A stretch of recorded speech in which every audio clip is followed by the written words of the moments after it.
김대중과 IMF 일설은 위기에서 개혁으로 1997년 외환위기는 대한민국 근대 경제사에서 가장 극적인 전환점이었다. 한강의 기적으로 상징되던 고도성장은 순식간에 붕괴했고 국가는 국제통화기금의 구제금융에 의존해야 했다.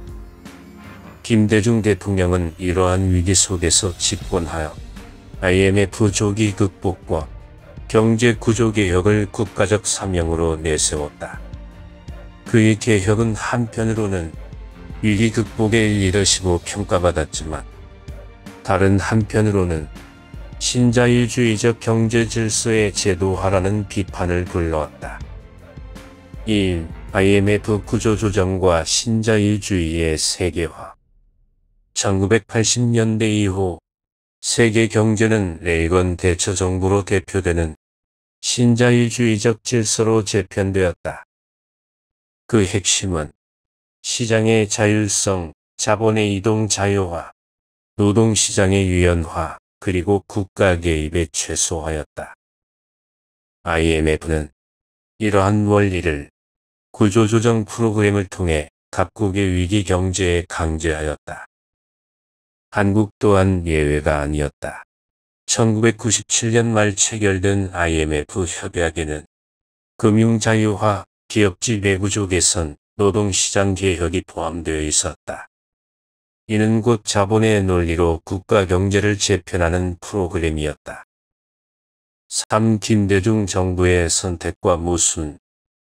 김대중은 집권 직후 IMF의 조건을 수용하고 개방과 경쟁 중심의 개혁을 단행했다. 그의 정책은 세 가지 방향으로 요약된다. 금융개혁, 부실은행 정리, 외자 유치, 주식시장 개방. 기업개혁, 재벌의 부채 감축, 투명성 강화, 구조조정. 노동개혁, 해고제 합법화, 비정규직 제도화, 유연노동 도입. 이 개혁은 단기적으로 외환위기를 빠르게 진정시키고 2001년 IMF 차입금 전액 상환이라는 성과를 냈다. 그러나 그 과정에서 노동의 불안정화와 사회적 양극화가 심화되었다. 정규직과 비정규직의 분절, 대기업과 중소기업의 격차, 그리고 수도권 중심 성장의 고착은 이 시기의 후유증이었다. 김대중은 스스로를 시장 속의 복지국가 건설자로 인식했지만 실제로는 시장 논리를 국가 운영의 중심에 둔 첫 대통령이었다.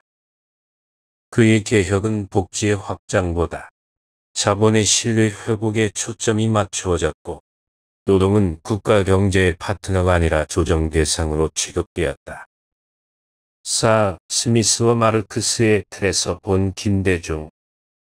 아담 스미스의 관점에서 보면 김대중은 시장 효율과 개인의 창의를 신뢰한 조화의 정치가였다. 그는 분업과 경쟁을 통한 생산성 향상을 믿었으며 외자 유입과 세계화가 국민 경제를 성장시킬 것이라 기대했다.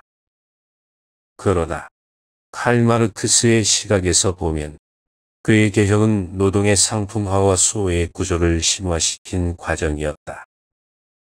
비정규직 노동자는 잉여가치를 창출하면서도 그 열매를 얻지 못했고 국가의 주권은 국제금융자본에 의해 제한되었다.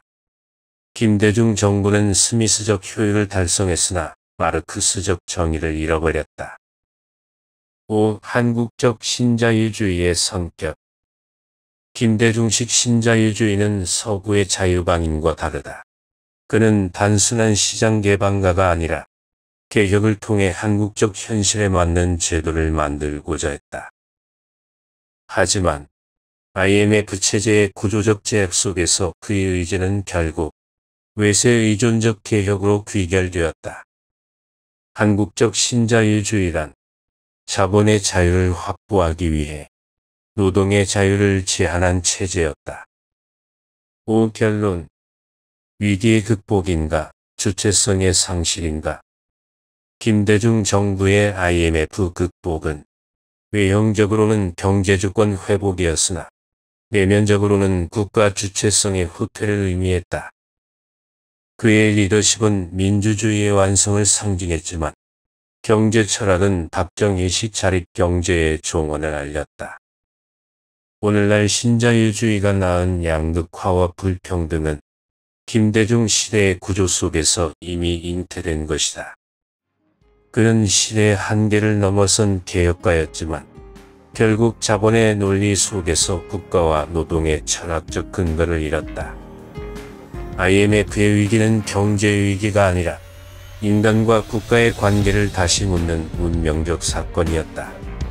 김대중은 그 질문에 시장을 통해 답했지만 21세기 한국은 이제 다시 인간을 통해 답해야 할 때다.